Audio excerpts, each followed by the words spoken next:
So hello everyone, welcome to the another session of digital signal processing. In this session we are going to discuss the filter design, which is finite impulse response filters. So the topic which we are going to discuss before starting the designing of these filter: linear phase of FIR filters, approximation filters by the method which is called as truncation, and its distortion that is called as the Gibbs phenomenon. So before proceeding the designing with this FIR filter, we must know that initially we had designed IAR filters in which the response was of infinite duration, and we had seen that the counterpart that we were designing in this IAR filter were analog filters. And after designing the analog kind of filter, we were transforming that response into a digital response, because we did not have any such kind of method in which we could design a digital filter IAR directly. So that kind of two-way process was to be performed.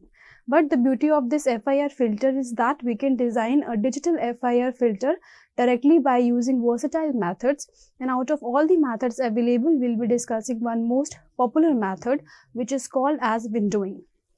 So first of all, recalling what is my FIR filter and how does the transfer function of this FIR filter looks like. So we had seen that this is the transfer function of any kind of filter, in which I show this particular transfer function as the ratio of equation in the numerator and ratio of equation in the denominator.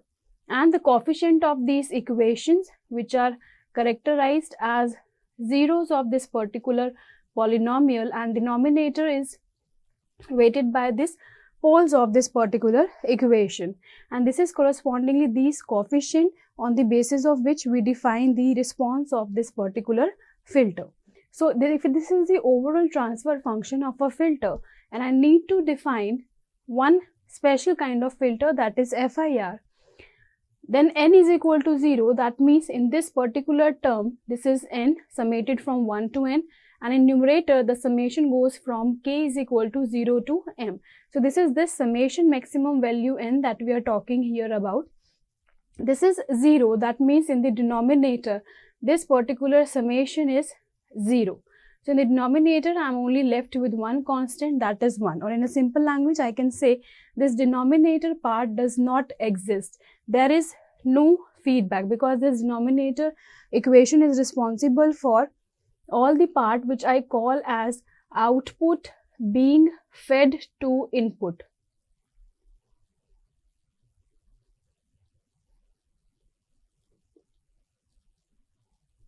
So if output is not being fed to input, that means I would not be having any feedback, and I would be calling this particular system as non-recursive.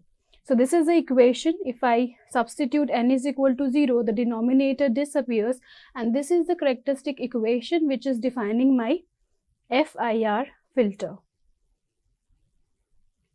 in which I would have only one equation here, that is the numerator. If I talk about this representation, in which I would only be having these coefficients, and these coefficients are nothing but these are zeros of the given particular equation, or zeros of the system which is being defined by this equation yn is equal to summation hkx of n minus k, ranging the summation ranging from 0 to m minus 1.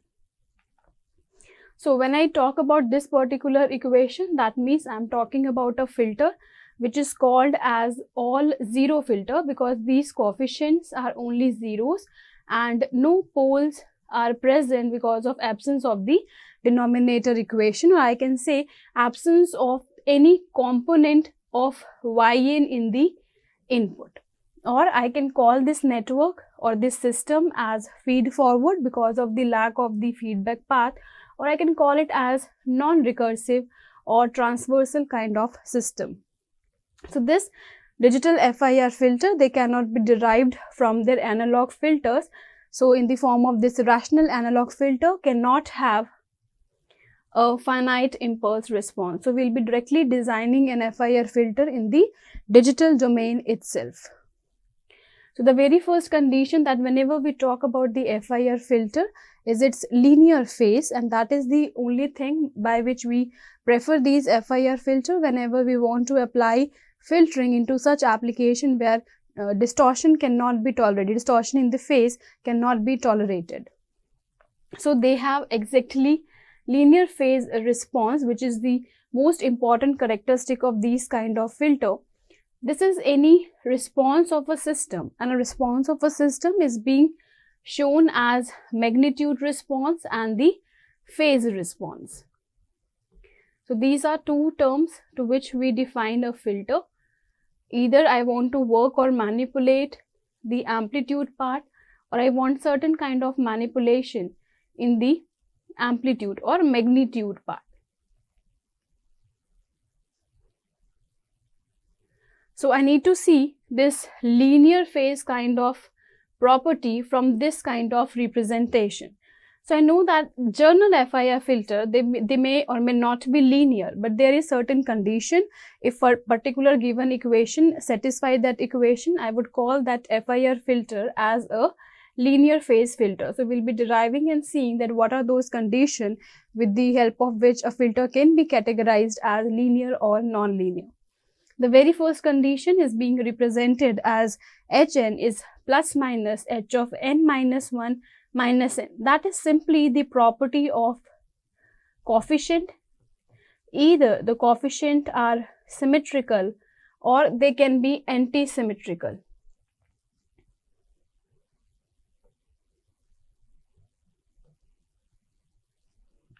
So in the equation, we have to just check the coefficient, the first coefficient of the equation and the last coefficient of the equation. If both they are same means it can be minus 2, it can be plus 2, both are same. Or I can look for the second coefficient, h of 1 or h of m minus 2. Their magnitude is same, say 4 plus minus 4. So if this kind of pattern is followed by all the coefficient in the given equation, I call that those coefficient are symmetrical or anti-symmetrical. So this is one property by which I can define or I can judge that the filter have a linear phase or not. The second property is related to the phase of that particular system. So to derive that property, I would see that this is a form in which I am representing my equation, the magnitude and the phase. So whenever I talk about this particular quantity, which is the magnitude, this is square root of x square plus y square, but this x and y are the real part of this given transfer function and imaginary part of the transfer function. Similarly, if I want to talk about the phase, then this is tangent inverse of y by x. Again, y is the imaginary part of the given equation and denominator is the real part of the equation. So somehow I am trying to calculate these coefficients and see what should be the property of the phase to make a system, FIR system, linear.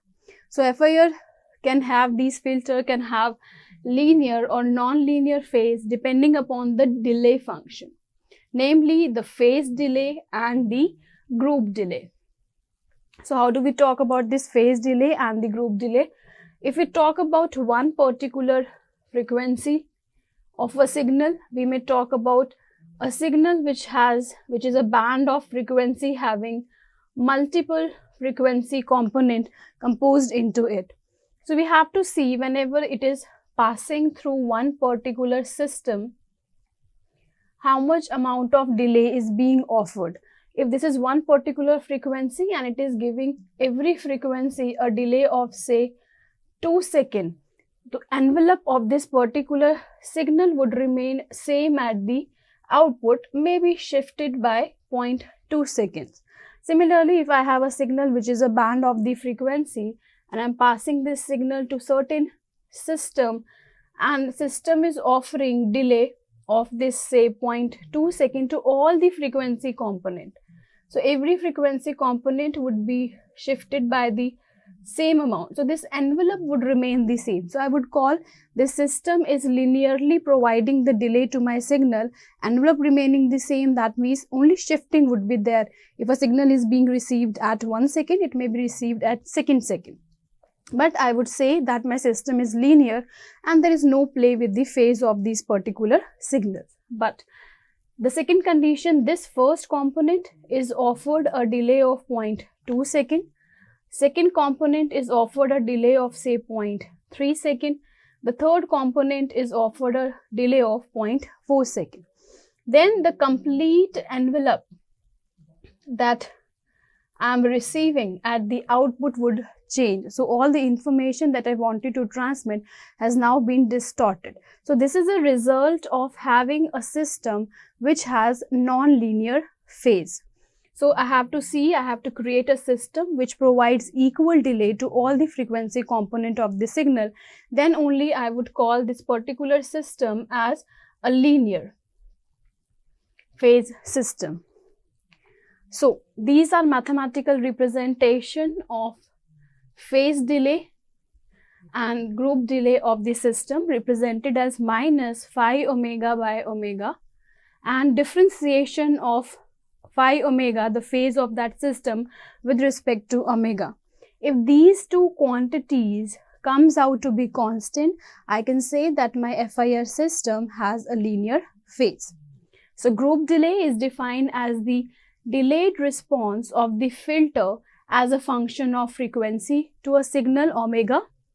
Linear phase filters are those filters in which the phase delay and group delay, both this quantity tau p and this tau g, these are constant. So somehow I need to prove this. So they are independent of the frequency. All the frequency component would get equal amount of delay through that particular system.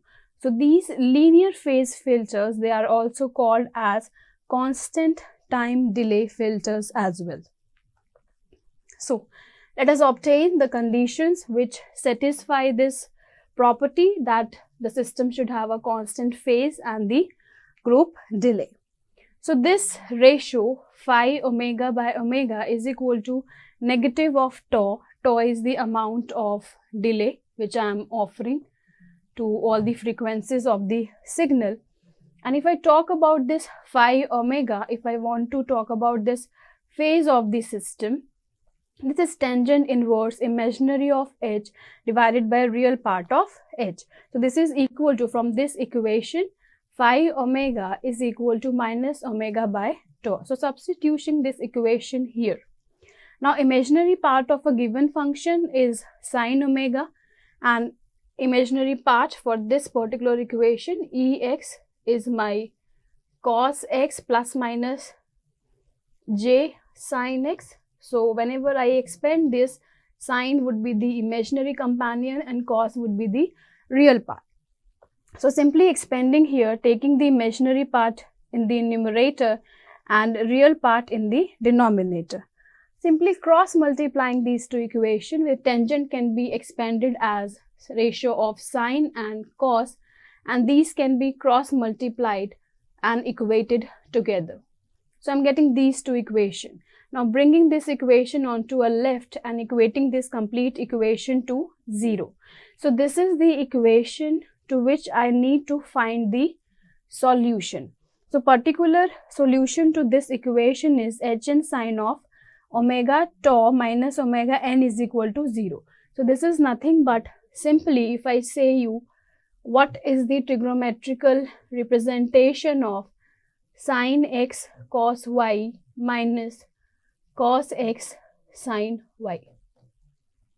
The trigonometrical representation for this is sine of x minus y. So this is what we have applied over here. So this particular trigonometrical expansion is equal to 0.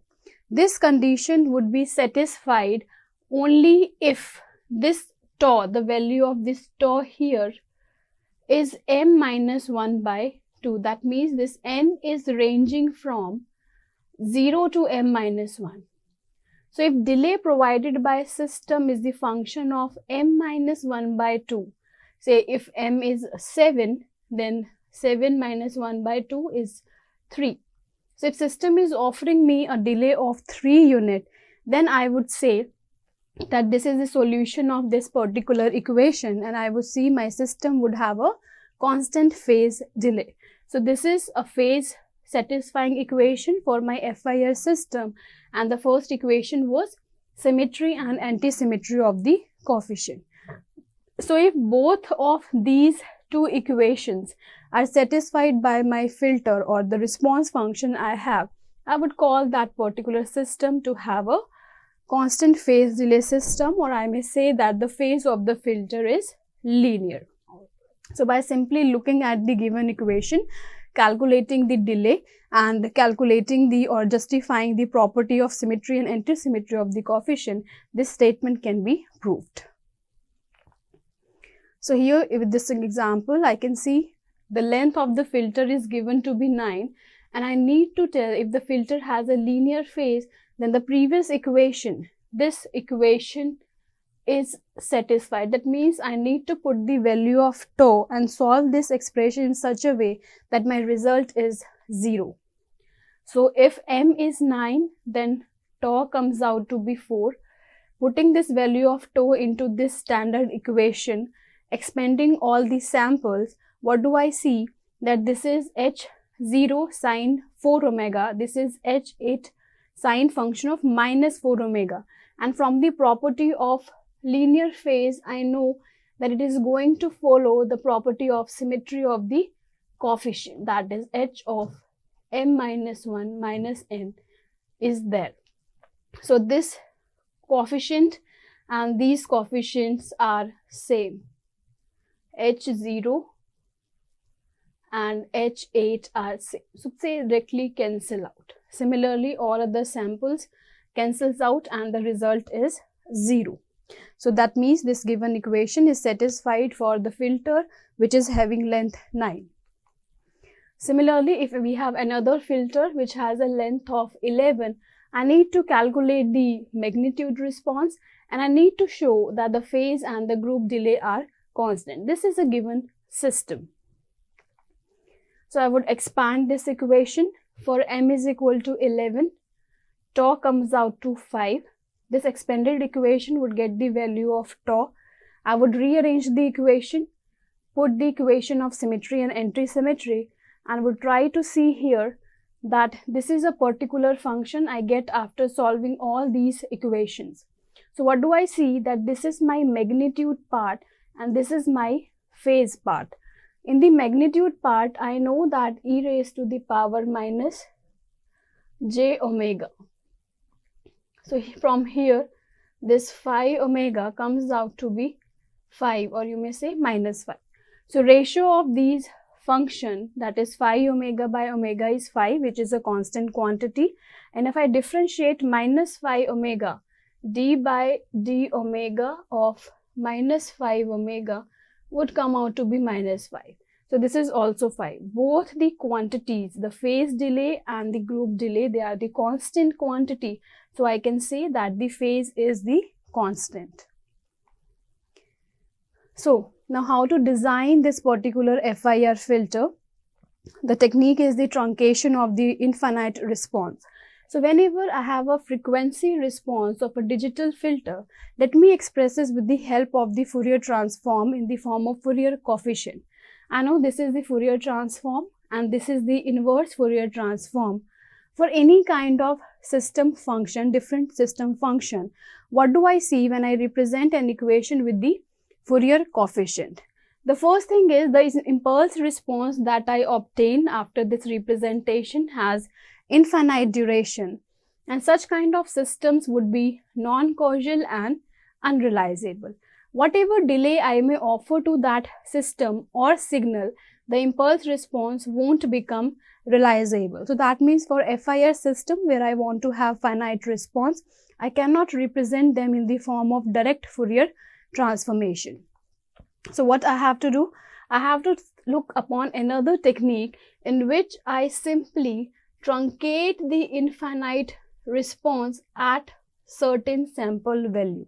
So that method is called as approximation of filters obtained by the truncation method. So first I would take the Fourier transform, get infinite impulse response, and finally I would truncate that infinite impulse response to certain finite value.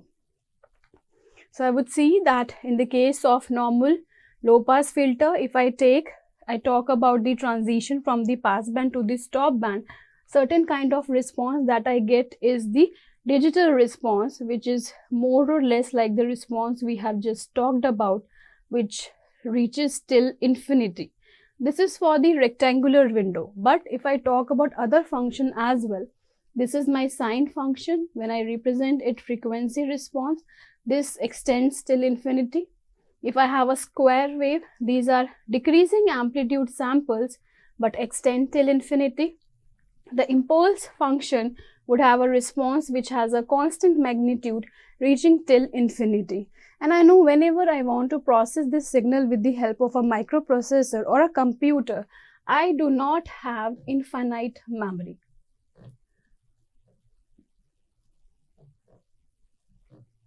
And because I do not have infinite memory, all these samples cannot be stored into the computer and hence cannot be processed such kind of system. So I need to truncate this infinite duration signal to certain finite duration signal. But because of this abrupt truncation, that I am simply cutting down this infinite response to certain sample values, this results me into another problem. The problem is called as Gibbs phenomena in the frequency domain.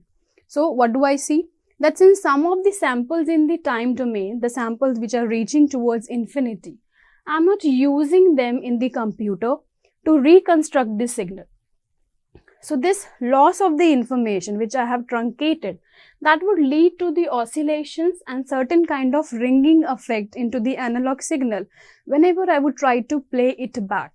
So these kind of oscillations and the ringing effect which appear because of the truncation of the infinite response is called as Gibbs phenomenon.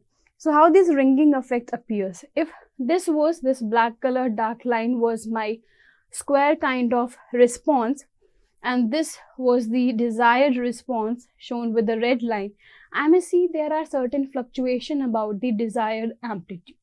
These kind of oscillations are which we are talking about as the Gibbs phenomenon. And as soon as this transition band appears, if this is a low pass filter and this is my pass band and this is my stop band, so whenever there is a transition, I see this frequency of oscillations increases. So these oscillations produces the ringing effect, certain kind of bias signal into my analog signal during the playback, and this phenomenon is what I call as the Gibbs phenomenon. So these are undesirable. These undesirable oscillations, they can be reduced by using a set of time-limited weighing function represented as Wn, and we call them as window function to modify the Fourier coefficient. So I can to certain extent reduce this undesired effect which is called as the Gibbs phenomenon by using certain window function. So we'll learn in the next session that how this window function help me reducing the Gibbs phenomenon and a variety of the window techniques. So this is all for this session. Thank you.